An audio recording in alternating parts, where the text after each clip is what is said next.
alayıq, şənlənib yaşayıq, bir-birimizni xorçalayıq. Ağırəm qovançlı günlərdə bərabər biz olayıq. Bugün bizdə bayram, bugün bizdə bayram. Dostlarım hepinizge can yürekten baxt men dilerim. Bugün bizdə bayram, bugün bizdə bayram. Dostlarım hepinizge can yürekten baxt men dilerim. Dostlarım seviniz, hem de sevimli olunuz.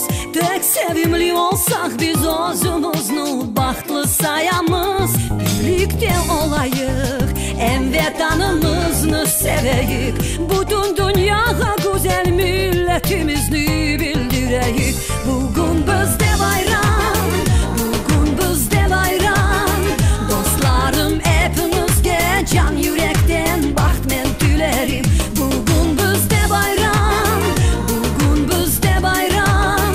Dostlarım hepinizge can yürekten baxt men dilerim.